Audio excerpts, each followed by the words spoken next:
I'm so excited because this is my favorite top 10 list of the entire year. You could say that I'm a Jordan 1 fan. You could also say that I'm a Jordan 1 fanatic. Needless to say, the Jordan 1 is my favorite sneaker silhouette of all time, and that's why I'm so excited to be counting down the top 10 Jordan 1 releases of 2022. And I know, some of you guys might be saying, this is premature, there's still like 3 months left in the year, this is too early, but realistically, we already pretty much know all of the Jordan 1 releases that are left for the rest of 2022, and most of those sneakers we've already reviewed on the channel. And I've got to say that while the hype of the Jordan 1 is nowhere near what it was even last year, there were still a lot of great Jordan 1s that released this year, some of which I actually completely forgot about until I started compiling this list, and I realized, wow, some of my favorite Jordan 1s of the last like 5 years have released this year. In fact, number 2 on the list, I actually completely forgot dropped in 2022, and it's like one of my favorite sneaker releases of the year. But with all of that being said, let's dive right into the list with the honorable mention. And that shoe is the Air Jordan 1 Mid Diamond Shorts. In my opinion, this shoe just goes to show that not all mids are bad. In fact, some mids are actually really great. So as you could probably guess from the name of these shoes, these sneakers were inspired by the classic Jumpman diamond shorts. In fact, if you look at the tongue of these sneakers, you'll actually notice that classic diamond design. But the good news is, for those of you that think that diamond shorts inspiration is stupid, and I'm not gonna lie, I was one of those people at first, this shoe was also inspired by the 75th anniversary of the NBA. But all of that aside, that's not what makes the sneaker special. What makes these Air Jordan 1 Mid special is their colorway and the material use. This Jordan 1 Mid comes in an incredibly clean black and white makeup accented by an iridescent semi-translucent outsole. And I'm not gonna lie to you guys and say that the materials used on this pair of Jordan 1 Mids are amazing, but there is a lot of material variety, which I definitely like. In fact, the black panels on this shoe are actually made up of faux suede. It's just a solid all-around Air Jordan 1 Mid colorway that's incredibly wearable, and according to GOAT and StockX, it's one of the best-selling Air Jordan 1 Mids of the year. But now moving on to the actual list, at number 10, we've got the Air Jordan 1 Low Travis Scott Black Phantom. So this is actually the only Air Jordan 1 on the list that I have not yet been able to get my hands on. But with that being said, it's a black Travis Scott Air Jordan 1 Low. There's not much left to the imagination. But even though it's a relatively simple colorway, it's still not a bad look, and a lot of people actually need to wear black shoes to work to fit within their dress code, and this shoe allows you to wear something hyped up and drippy while still not getting in trouble at work. Now, one of the things that I really like about this shoe that really serve to define the shape of the sneaker are the white stitching details. I mean, let's be honest, without these white stitching details, it would just look like a solid black sneaker, and you wouldn't even be able to tell that it's something crazy hyped. Not that hype really matters, but let's be honest, there's a tiny hype beast in all of us. And what I really like about the white stitching is that it really accentuates the backwards Nike swoosh and lets you know that it's there. This Travis Scott Air Jordan 1 Low is probably one of the most simple and understated colorways on the list, but it's definitely one of the easiest to wear. But unfortunately, like most other pair of Travis Scotts, when this shoe finally releases, if you're not able to grab a pair for retail, you're probably gonna have to pay resale for this shoe, which I'm expecting to be a couple $100 over retail. So it's not the cheapest all black shoe option, but hey, you always have the black Air Force 1 Lows. If you're willing to go that way, please don't. Coming in at number 9, we've got the Air Jordan 1 Rebellion Air. So this one kind of hurts a little bit. It had so much potential, but it kind of fell flat. This shoe comes in essentially Shadow Air Jordan 1 color blocking, which is one of my favorite Air Jordan 1s. Unfortunately though, Jordan Brand decided to overlay this shoe with a bunch of text. I don't know why, but they did. The text reads, "They can't stop you from wearing them," and is printed all over the entire upper of the shoe. In addition to that, the shoe also features those bright red band X's on the heel, which I've got to be honest is probably my favorite part of the shoe, because I love the band ones. I mean, it's one of those shoes that's just almost right, but they just did too much. It's interesting that Jordan Brand decided to tell the banned Air Jordan 1 story, the "they can't stop you from wearing them" story, on this colorway of the shoe. The original colorway that was banned in the NBA was the bread colorway, and that wasn't even on a pair of Air Jordan 1s. So there's two reasons why this shoe doesn't really fit within that whole story idea. One, that it's the wrong shoe, and two, that it's the wrong colorway. So I'm not sure exactly why they decided to go with that on this particular shoe. Now, while personally this is not one of my favorite Air Jordan 1s of the year, I do think it's a decent looking shoe overall. Yes, the text is a little bit too busy, but it doesn't completely destroy the look of the sneaker, and it's definitely one of the top 10 Air Jordan 1s of the year.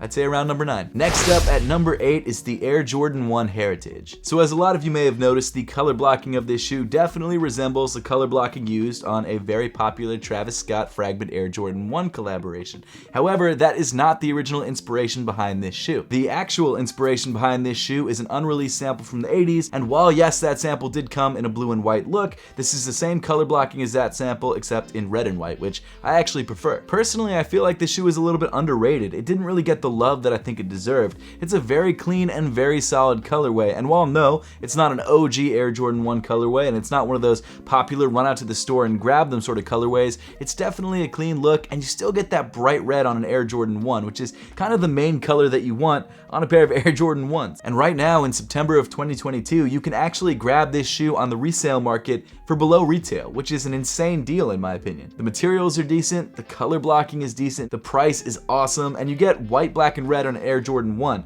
What more can you ask for? Coming in at number 7 are the Air Jordan 1 Dark Marina Blues. Man, this is another colorway that I feel like is really underrated. This colorway comes in primarily a black leather upper accented by blue overlays, and it actually shares a lot of the same color blocking details to the Royal Air Jordan 1s. And while no, it's not a pair of Royal Air Jordan 1s, it's close enough, and it's actually one of the most solid non-OG Air Jordan 1 colorways to drop in a long time. This is just another one of those Air Jordan 1s that blows my mind that it's currently reselling for under retail.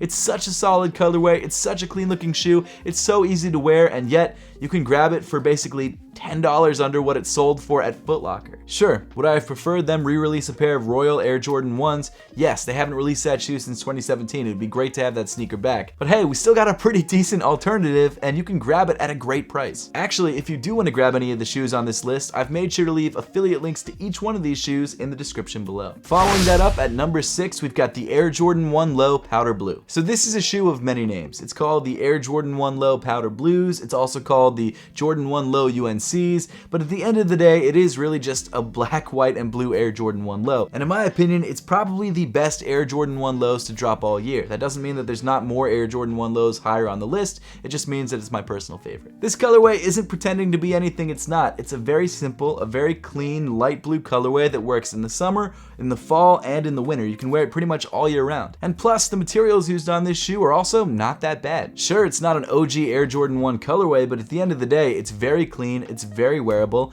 and it kind of looks like it's an OG colorway because of that color blocking. While this shoe is not yet released in the United States, it is slated to release very soon, and it has already released overseas, so you can actually grab pairs of these for pretty much close to retail. Coming in at number 5 is the Air Jordan 1 Low Bleached Coral. I'm not gonna lie, Jordan Brand has been killing it with Jordan 1 Low releases recently, and honestly, this is probably one of the best. This Jordan 1 Low features white leather on the midfoot panels, black leather on the overlays, and cracked pink leather on the toe and on the heel. And I think the reason I like this colorway so much and put it so high on the list is not just because this shoe utilizes great materials, but it also comes in a colorway that we don't usually get. Like, there's not a lot of pink Jordan 1s, and the ones that have released are usually pretty expensive. And I feel like this bleached coral colorway is perfect for summer, which is when this shoe released. And I don't know what it is, but I just really like pink Jordan 1s. And it's not just a pink Jordan 1, it's like a warm pink. It's like the kind of pink that you don't see often on sneakers. I'm all about this sneaker, man. I love this colorway, I love the color blocking. It's a win in my book. Next up at number 4 is the Air Jordan 1 Taxi. So this shoe's release has been rumored for years, since like 2018, 4 years ago. And for whatever reason, Jordan Brand decided to hold out, make us wait for this shoe, and now in 2022, when Jordan Brand hype is dying down, this might be their Hail Mary to try and get people interested in the sneaker once again. And you know what? They knocked this shoe out of the park. The materials feel decent, the colorway is great, the yellow that they used on this shoe is not too bright, but it's a very wearable, sort of like caution yellow, which I really dig. Actually, I should say taxi yellow because it is the Taxi Air Jordan 1s, and the yellow was inspired by New York taxi cabs. Now, as I'm sure you know, this is not the first time that we've seen this colorway on a pair of Air Jordan 1s before. However, it is the first time that we've had a GR release of this colorway. So back in 2018, Jordan Brand decided to make a pair of PE Air Jordan 1s in this exact colorway for the guitarist of Shinedown, Zach Myers. Now, the only real difference between this current release pair and that pair, other than probably material quality,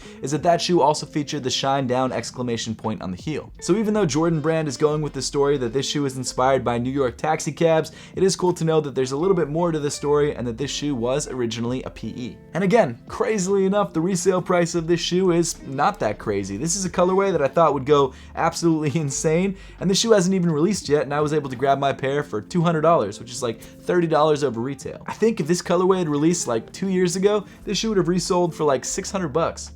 At number 3 is the Air Jordan 1 Low Travis Scott Reverse Mocha. So the impact that Travis Scott has had on sneaker culture is undeniable, and because of that, Jordan Brand just keeps feeding him collaborations. And every year, Travis Scott gets another Air Jordan 1 collaboration, and this time, the marquee Travis Scott Jordan 1 collab was on a pair of Air Jordan 1 Lows. And it's interesting because Travis Scott really popularized the color brown on Air Jordan 1s. We had it before, but it was never a colorway that was sought after the way that it is now. And this latest brown and white variation on a pair of Travis Scott Air Jordan 1s this time comes with a brown suede upper accented by white overlays. Hence the name Reverse Mocha 1s, because the original Travis Scott 1s came the other way around. I love the sort of chocolatey coffee vibes that this shoe has. It's got that sort of smooth brown look on the upper accented by the white, which is the creamer, and then the cream color, which I guess actually would be the creamer if we're making a coffee metaphor out of this. Either way, I love the way this sneaker looks. I like the backwards Nike swoosh. I like the brown hits. I like the little red accents on the tongue. The only problem I have with this shoe is that I kind of wish it came with pink laces. As far as ranking this Travis Scott Jordan 1 against the other Travis Scott Jordan 1s, I think this shoe would be around the 2 or 3 spot. The Fragment Jordan 1 Lows are absolutely my favorite, then probably the original Travis Scott Jordan 1s, and I guess this would be number 3. This would be the 3rd spot, but it's still a great looking shoe. Probably the best Travis Scott collab to drop all year, and definitely a shoe that I wish I had in my collection. Then at number 2, the shoe that I forgot dropped this year, the Air Jordan 1 85 Georgetowns. This shoe is absolutely fire. It is everything that I love about the Jordan 1s. It features the original 1985 cut, hence the name Air Jordan 1 85s, and it comes in a colorway that we've never actually gotten a release of. There's been PEs or samples of this colorway before, but never a public release. This is just one of those sneakers that I feel like Jordan Brand got perfect. It's a colorway that's very easy to wear, it's got a decent story behind it, and the fact that it's on the original 85 cut just makes this shoe feel more special, and it actually is a more premium sneaker overall. Yes, the leather is stiffer than standard Jordan 1s, but it's actually a higher quality leather than standard Jordan 1s. I hate when people think that stiff leather is bad leather. That's not the case. It actually has nothing to do with the softness, or at least not as much as you would think. This is just a really well-made shoe that honestly I think will last longer than most of the other Jordan 1s in my collection. Plus, it's got something for everybody. It's a very wearable colorway, it's relatively hyped, and it ties back into Jordan Brand's history. So if you're an OG fan, you'll love this shoe because this shoe reminds you of the 80s. I mean, the shape of this shoe is literally the same shape as the original 1985 Air Jordan 1s. I mean, what's not to love about this shoe? Sure, I wish this shoe came in a bread colorway because it's my favorite colorway of all time, but hey, this is still an amazing sneaker, and it's honestly one of my favorite sneaker releases of the entire year, not just Jordan 1s. I love this shoe. Finally, coming in at number 1 is the Air Jordan 1 Chicago Lost and Found. This shoe, in my opinion, is almost perfect. It's literally almost there. This is probably my sneaker of the year. So as you may know, if you've seen my review of this shoe is inspired by a pair of 1985 Jordan 1s, or I guess 1986 Jordan 1s based on the receipt inside the box, that was left inside a mom and pop's back room and lost for the last 30 years. And what I love about this shoe is not just the way that the sneaker looks, because obviously it's a Chicago Air Jordan 1. It's like the most classic Jordan 1 colorway of all time, my second favorite Jordan 1 colorway. But what I love about this shoe is the packaging and the story behind the sneaker and how far they went to make this sneaker look like it was literally lost and then found. Jordan Brand opted to use cracked white leather on the upper of this shoe to make it look like it's aged. You've got this really vibrant red leather used on the overlays of the sneaker. You've got this cracked black leather around the heel. You've got this aged white tongue and this aged midsole. On the outsole of the shoe, you've got this white marbling that looks like it's like old and dusty. And then the box. I love the box. The box comes with a mismatched top and bottom. The paper inside the box features